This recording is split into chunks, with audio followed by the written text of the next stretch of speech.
Yaorana et Maeva.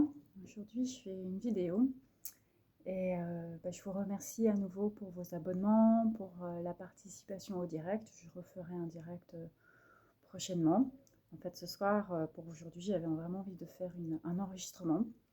J'ai réalisé que le direct avait quand même une connexion très agréable parce que je découvre certains d'entre vous, je commence à échanger avec certains d'entre vous, donc ça c'est chouette.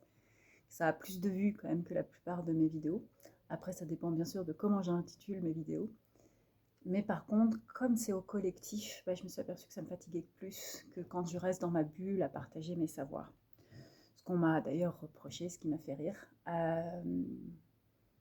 c'est on choisit de transmettre. Et quand on choisit de transmettre, c'est l'art et la manière de transmettre. Donc il y a plusieurs manières de transmettre. Donc aujourd'hui, je vais être dans une proposition qui va être surtout destinée à la fois aux femmes célibataires, mais peut-être aussi aux hommes célibataires qui ont besoin de comprendre les femmes célibataires ou de comprendre pourquoi ils se refusent à certaines femmes célibataires qui seraient bien pour elles, pour eux. Petit lapsus.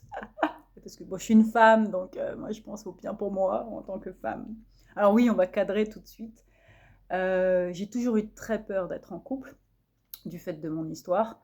En gros, un attouchement petit, des parents qui divorcent, une parentalité au sens j'ai des parents, mais j'ai aussi des grands-parents qui sont mes parents. Et donc pour moi, et puis beaucoup de responsabilités très vite dans l'enfance. Donc je me retrouve très jeune adulte en me disant, mais si je suis en couple, je vais perdre mon identité. Et donc j'avais cette conviction que je voulais être célibataire en couple. Donc de pouvoir vivre des histoires au gré des aventures. J'aime bien l'idée de... J'ai beaucoup voyagé, donc j'avais un mec dans chaque port, dans l'imaginaire de ma famille très catholique, très conservatrice. Alors, heureusement, on a quand même plusieurs numéros très libres aussi dans la famille maintenant. Et bon, c'est pas du tout la vérité. J'ai des histoires fortes, intenses. J'ai eu deux belles histoires avec deux hommes formidables. Mais j'ai aussi des très mauvaises histoires. Je ressors d'une relation avec quelqu'un qui était un manipulateur, un pervers narcissique, comment dire.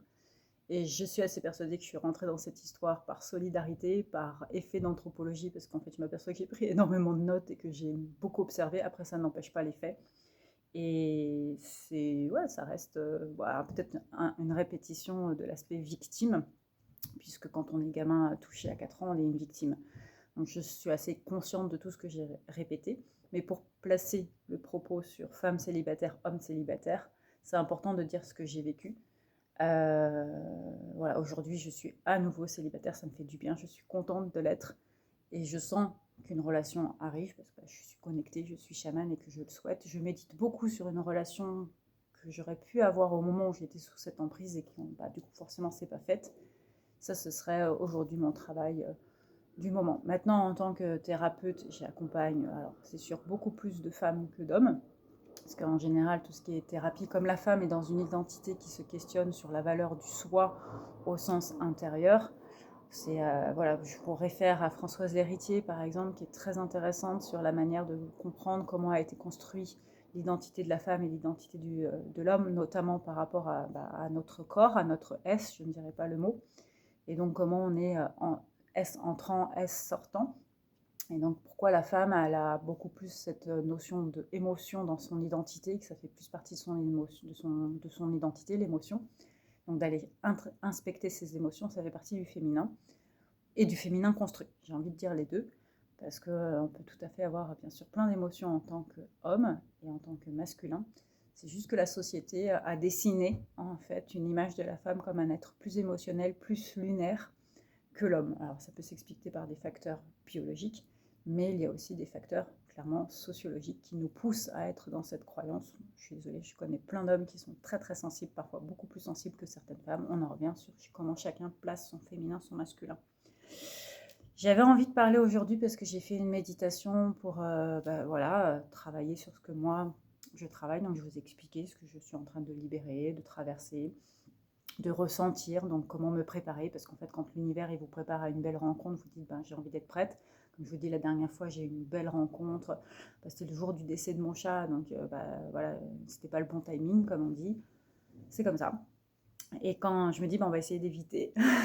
Donc j'avais vraiment cette méditation en disant, bah vas-y, donne-moi, voilà, donnez-moi des indications, des choses qui vont me faire travailler sur pourquoi une femme est célibataire et pourquoi un homme peut refuser une femme célibataire. Et alors là est apparu. C'était quand même assez drôle. Alors c'est une image bien sûr de moi puisqu'on travaille sur moi, hein. Donc ça va être sympa comme image. Donc j'apparais et j'apparais en lingerie, hein, rouge tant qu'à faire, avec bah, la symbolique du porte-jartel et donc la symbolique de la fille facile. Donc j'avais déjà eu beaucoup de fois, moi déjà, j'ai déjà beaucoup travaillé sur cet archétype de quand on est dans l'archétype de la fille facile, pareil pour ne pas dire un autre mot, je ne sais pas à quel point c'est toléré ou pas toléré sur Facebook, enfin, je suppose que, Facebook, on est sur YouTube, que dire prostituée ça va. S'il y a un autre mot avec P, bah, ça va pas, mais voilà, on parle donc de l'autre mot qui se dit avec un P. Et oui, histoire de péter. Et donc j'ai vraiment, voilà, si on parle de vie antérieure, de vie karmique qui peut peser sur un célibat, il y a toujours, moi souvent je l'ai entendu pas mal dans mes séances et ça m'agace quand les femmes me disent ouais j'ai vu tel machin, tel truc, tel homme, voilà, tel médium, tel chaman, tel conseiller. Il dit oui c'est ma vie karmique de nonne, j'ai fait un vœu de chasteté. Ou bah alors ça arrive rarement d'ailleurs, on leur dit rarement, vous étiez en fait une prostituée, moi je pense au Moulin Rouge, dans le 18e à Montmartre, si vous voulez aussi une vie antérieure, ou une prostituée de Grèce, puisque c'était aussi une... On leur dit rarement ça, on leur dit plutôt, vous êtes une ancienne nonne, quoi.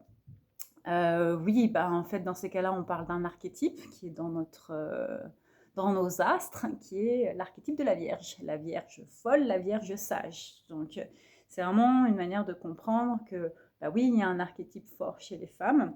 Et en fait, si on est dans cet archétype-là, dans tous les cas, hein, c'est pas deux extrêmes dans la relation au S, justement. Il y en a une qui est frigide, rigide, et qui n'aime pas goûter, et l'autre, alors en général, on peut se dire qu'elle aime goûter, mais c'est pas forcément vrai d'ailleurs, hein. Il y a le roman de Émile Zola, je sais plus, c'est Nana, hein, je crois. J'ai un doute sur mais bon, voilà, il y a une prostituée quand même dans une de ses personnages. Parfois, on est obligé, donc il n'y a pas forcément de relation au plaisir. Après, il y en a qui le font par plaisir. Pareil, pas de généralité. Ce qui est intéressant, c'est de se dire, bah, il est où le centre? Et en fait, dans les deux cas, c'est la mère. Pour moi, c'est la femme qui ne veut pas devenir mère. On ne souhaite pas devenir mère. Donc en fait, la première énergie qui agit en fait sur une femme célibataire, c'est que consciemment ou inconsciemment, elle a une problématique sur la maternité. Et le fait de vouloir devenir mère ou pas mère. Et il y en a beaucoup, par exemple, qui sont célibataires, qui veulent absolument devenir mère, donc elles souffrent énormément. Et en fait, elles ne veulent pas en fait, être mère, parce que qu'est-ce qu'elles veulent en premier? Et c'est un mécanisme normal, elles veulent être la femme de leur mari avant d'être la mère des enfants de leur mari. Donc ça, c'est solutionné par normalement le mariage. Et le moment où on est fiancé, le moment du mariage et l'attente avant d'avoir un enfant. Sauf que c'est difficile à dissocier dans les couches de l'inconscient parce que bah, souvent, dans le mariage tel qu'il a été construit et raconté et vécu par énormément de personnes, puisqu'il y a rapport, la jeune femme tombe en général enceinte au bout de 6 mois, 1 an. Donc la maternité arrive assez vite. Et ça fait qu'on a un statut de femme très court. Et donc ça, beaucoup de femmes, en fait, n'ont pas envie d'avoir ce statut de femme très court. Et ça, en général, par exemple, les couples qui sont ensemble longtemps avant de faire un enfant, on voit que la femme, elle s'épanouit beaucoup plus quand elle devient mère. Alors déjà parce que le couple se connaît, hein, et on en revient sur à quel âge on entre en couple. Là, je parle plutôt des couples qui se mettent ensemble jeunes. Mais voilà, on voit qu'il y a eu un temps de complicité et de construction du couple, mais il y a eu surtout un temps pour la... Je ne vous parle pas des hommes, hein. Peut-être qu'un jour je ferai un truc sur les hommes, là je parle vraiment que des femmes. Et voilà, donc la femme célibataire, en fait, inconsciemment, elle refuse d'être la mère parce qu'elle veut être la femme en premier. Et sauf que souvent, ce qui se passe, les travers de la femme célibataire quand elle se met en couple et quand elle est sur cette problématique-là, c'est qu'elle va choisir déjà 90% du temps en fait une relation où elle va se remettre à être la mère de son mec. Donc elle va prendre en fait un mec enfant, on parle de femme enfant. Donc ça par exemple des femmes qui vont se mettre en couple et qui en fait ne veulent pas de mère ont des caractéristiques de femme enfant. Souvent, ce sont des femmes qui ont un garçon en premier ou qui n'ont que des garçons. Je ne dis pas que toutes les femmes qui ont un garçon en premier et qui n'ont que des garçons sont que des femmes qui veulent une femme-enfant. Je dis que c'est une caractéristique, c'est un indicateur. Après, il faut regarder les autres comportements, les autres placements énergétiques, etc. Mais voilà, c'est une manière de le présenter.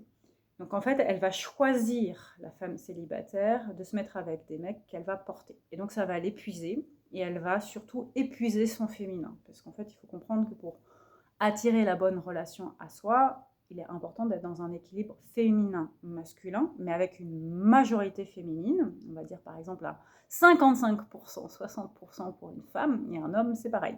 On reste un féminin, donc une femme incarnée dans un corps de femme, donc c'est normal qu'on soit un peu plus féminine que masculine dans nos énergies. Mais l'équilibre, il reste, voilà, il doit être équilibré. C'est pour ça que je parle d'un 50, 55%, éventuellement un 60%. J'ai envie de dire, on peut peut-être pousser jusqu'à 66%, histoire d'aller taquiner le diable, et justement 66, ça nous met une limite. Voilà. Si on veut parler en manière statistique.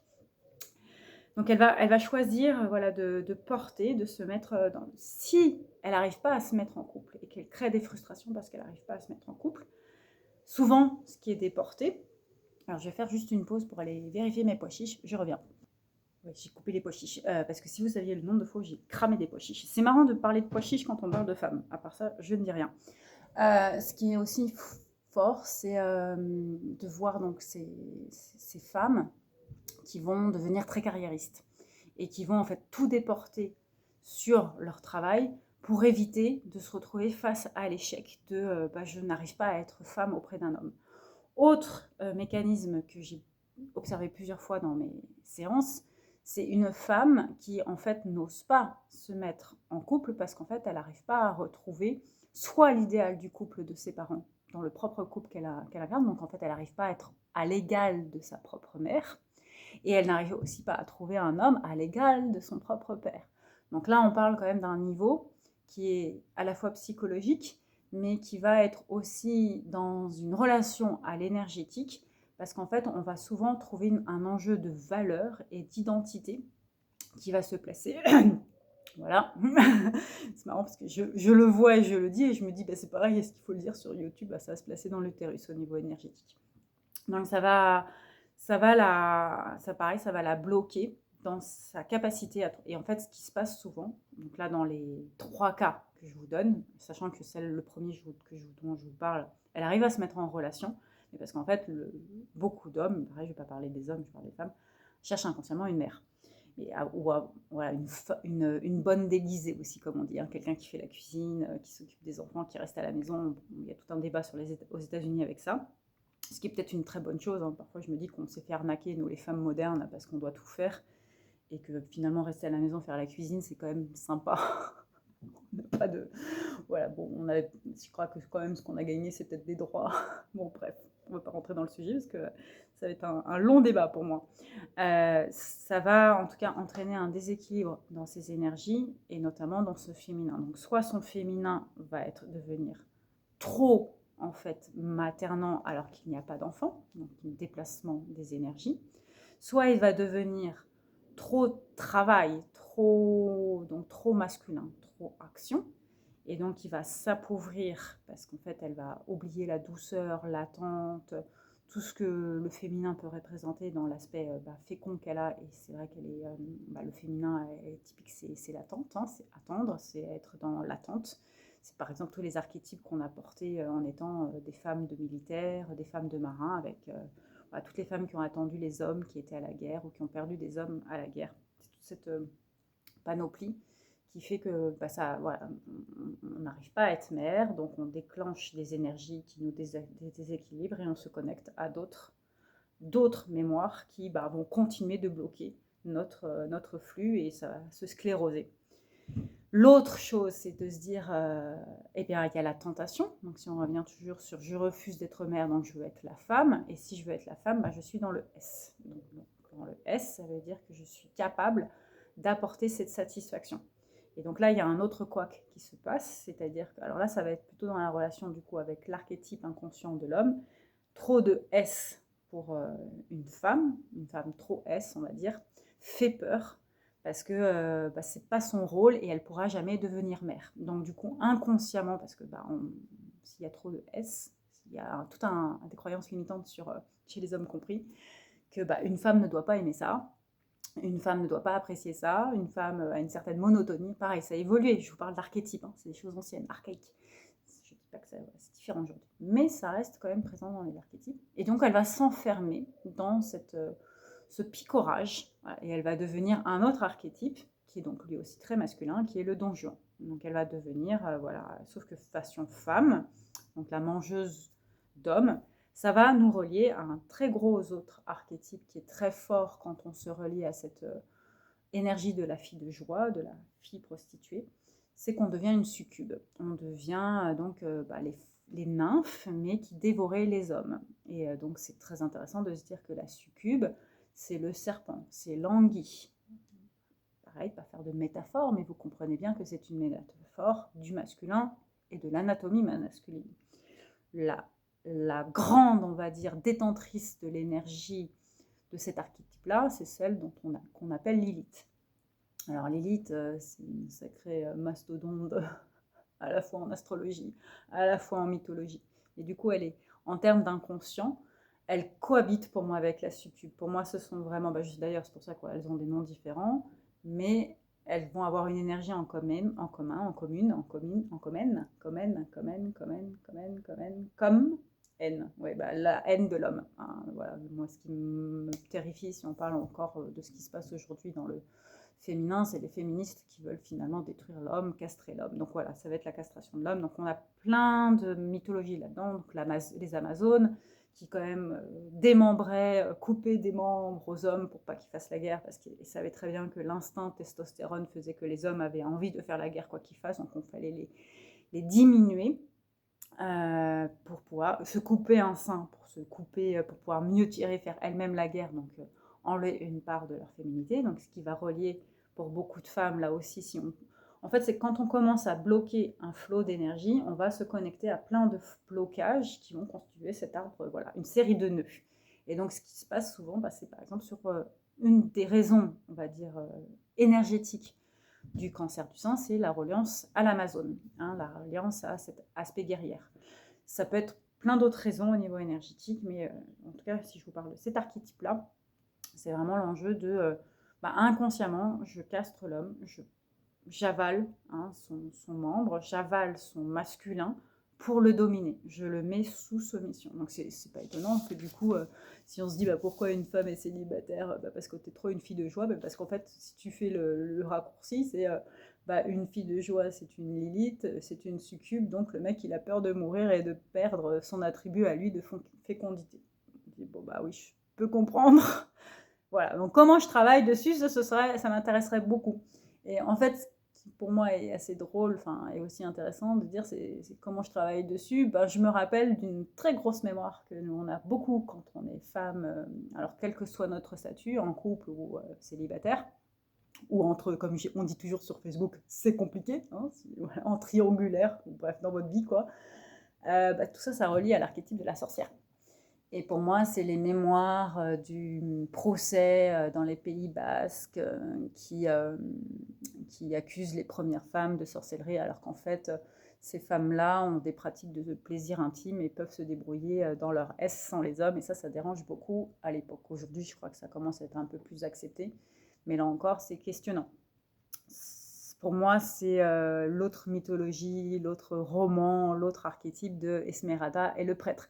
Ce qui est intéressant dans l'histoire du Notre-Dame de Bossu, alors surtout comme elle a été amenée par la comédie musicale, c'est qu'elle est quand même entourée de 3 archétypes masculins, notre amie Esmeralda.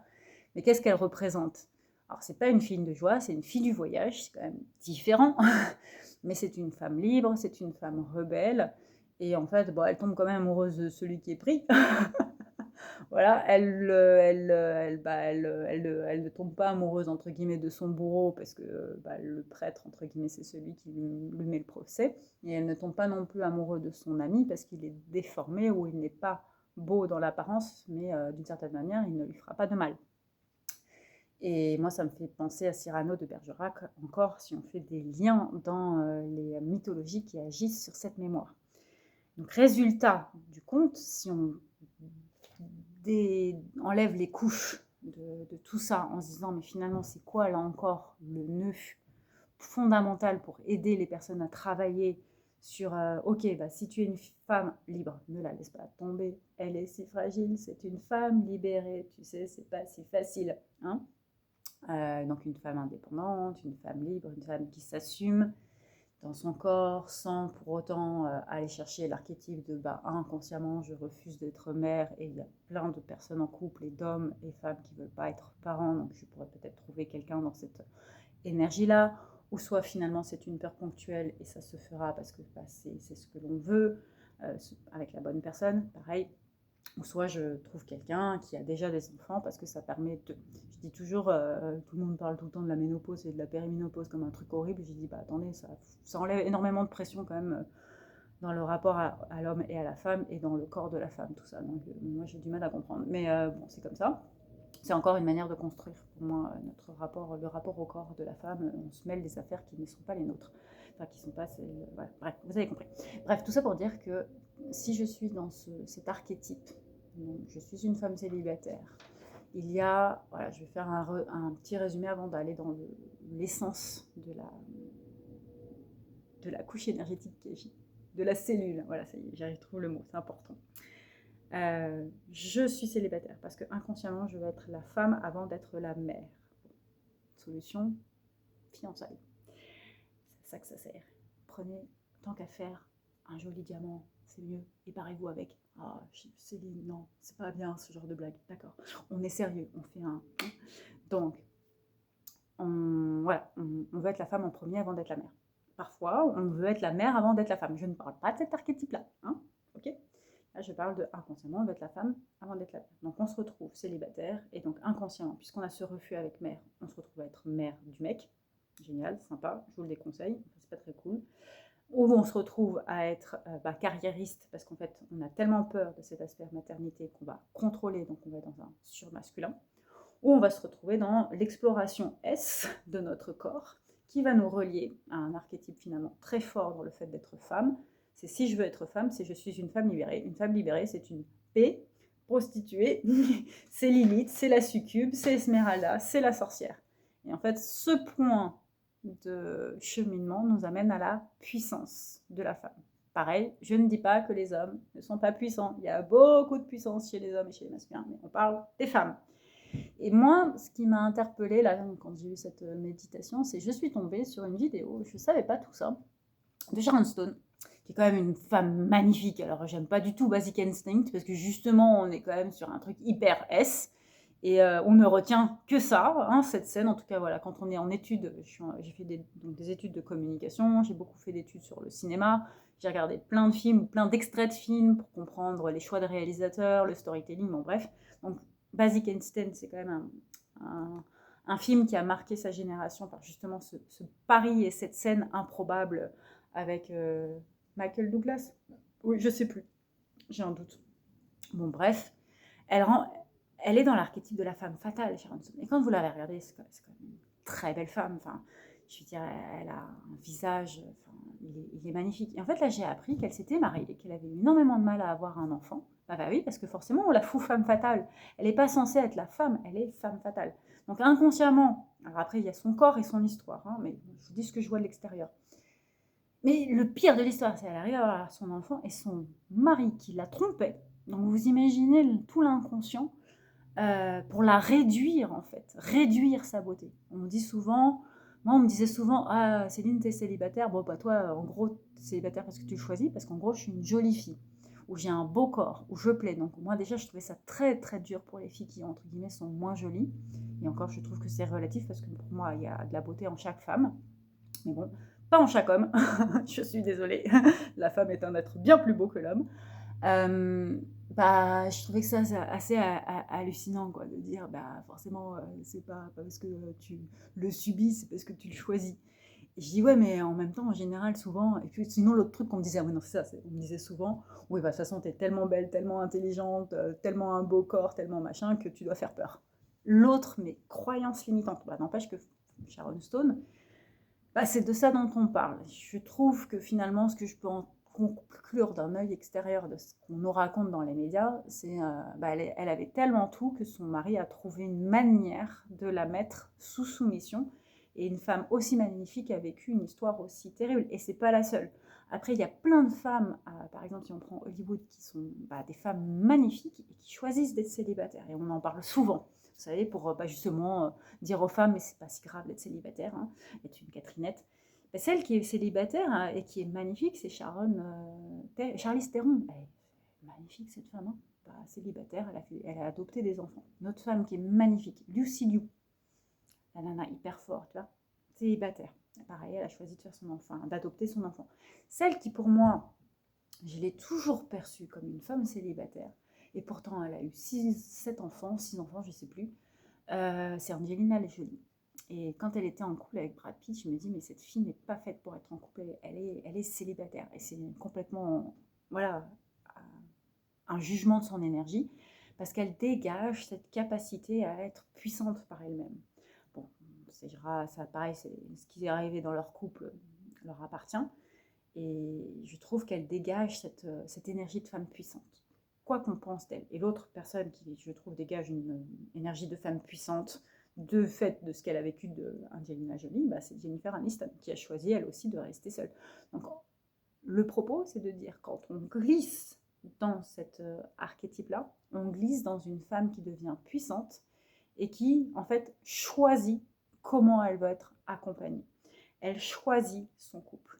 Et donc là intervient une autre croyance limitante, quelque chose qui est très fort dans beaucoup des personnes que je suis, chez les hommes aussi d'ailleurs, c'est j'ai peur que le couple me prenne ma liberté. J'ai peur d'être en prison, ou j'ai peur d'être moins puissante si je suis en couple. Alors moi, clairement, je l'avais identifié à 19 ans, voilà, je l'ai vécu et je l'ai, on va dire, expérimenté et vu à travers mes séances. Et c'est sûr que on demande, dans ces cas-là, dans cette configuration-là, à être dans une forme de couple célibataire. C'est-à-dire, et moi ça m'a toujours fait fasciner, soyons clairs sur le mot, les personnes qui sont capables d'être en couple, mais d'être indépendants. Un des couples qui m'a toujours plu pour ça, alors après, pareil, ils dégagent quelque chose, mais pareil, ça leur appartient, c'est Françoise Hardy et Jacques Dutronc. Ils vivaient dans 2 appartements séparés, mais ils se voyaient tous les jours et ils avaient un fils ensemble. Moi, je trouve ça génial. C'est ça. Et en fait, c'est de dire, je suis célibataire en couple.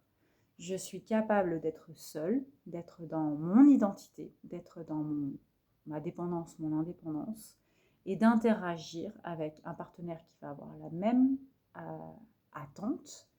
Et donc, il ne sera que la cerise sur le gâteau.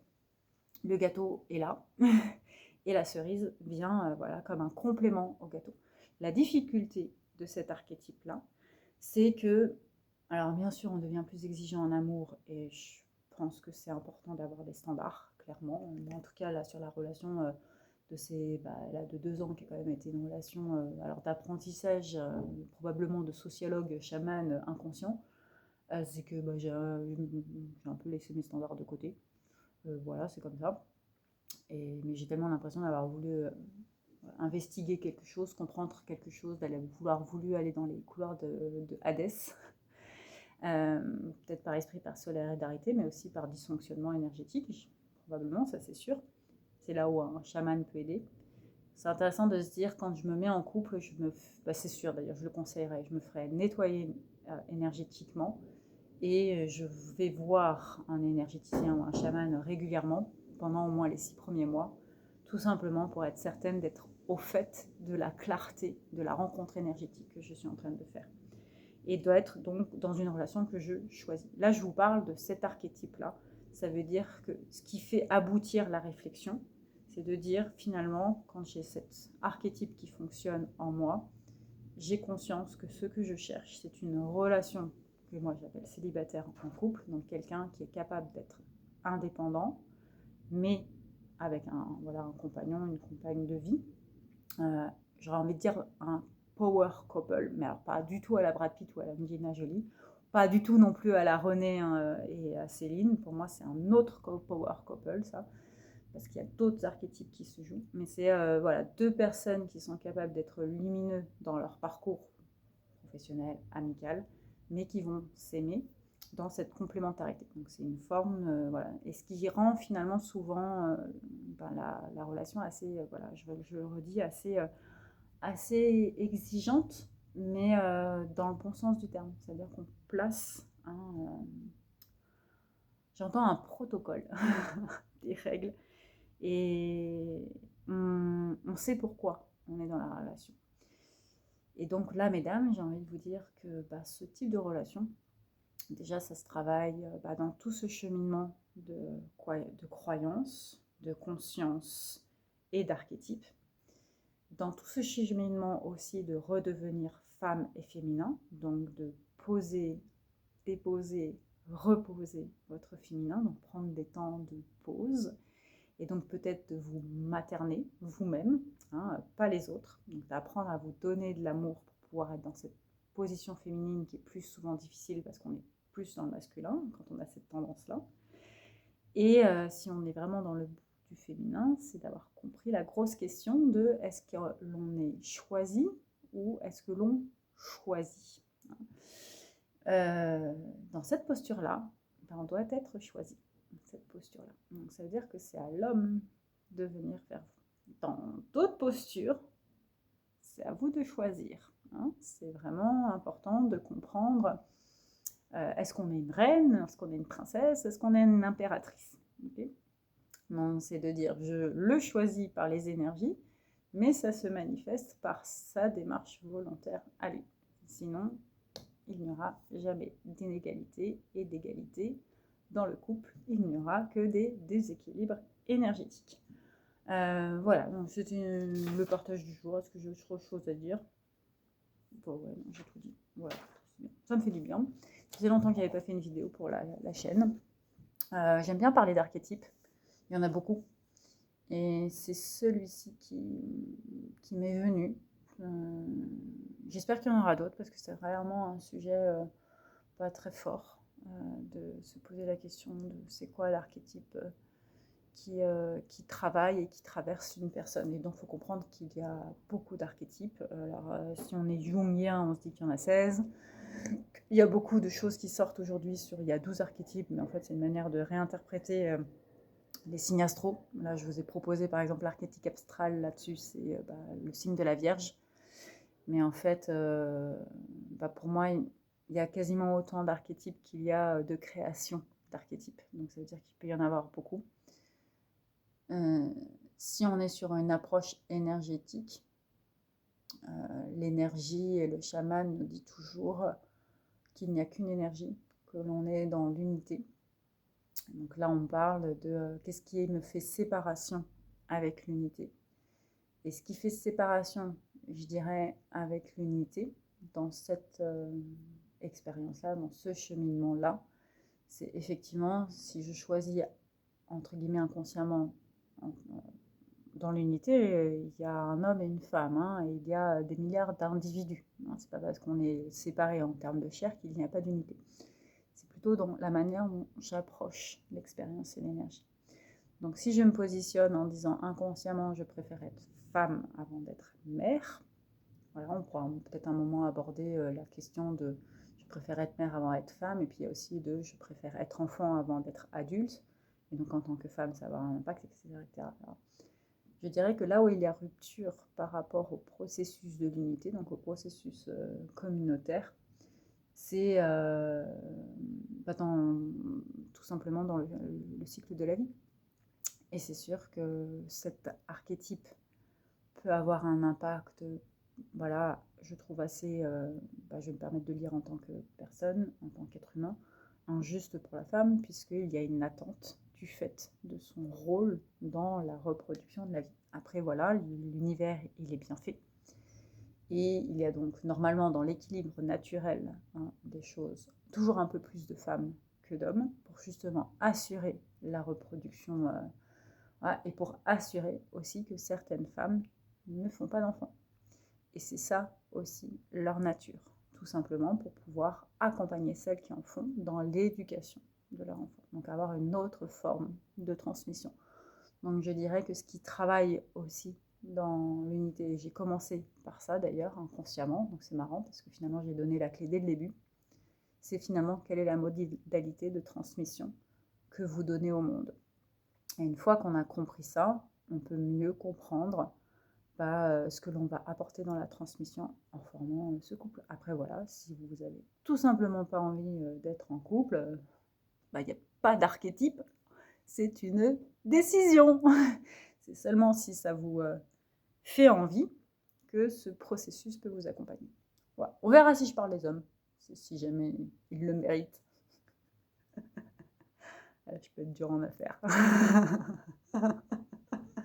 Je dis toujours, l'homme a été créé en premier parce qu'il est le brouillon de la femme. Sur ce, voilà. À bon entendure, mes amis hommes qui m'écoutez. Sans vous, on ne pourrait pas être femme, mais pas au sens Aretha Franklin, au sens, s'il y a un œuf, il faut un éclair pour diviser l'œuf. Voilà, tout est dit. Je resterai dans cette métaphore. Je vous remercie de m'écouter. N'hésitez pas à faire des commentaires sur ce sujet. Plein de glissements possibles, mais tellement plein de glissements possibles. Avec humour, s'il vous plaît. Ici, on est dans l'humour. Je taquine beaucoup. Je fais des blagues qui, j'espère, vous font rire. Parce qu'en fait, on se prend trop la tête. On est trop sérieux dans notre société. Et voilà. Donc, les commentaires, c'est avec humour et bienveillance. À bientôt.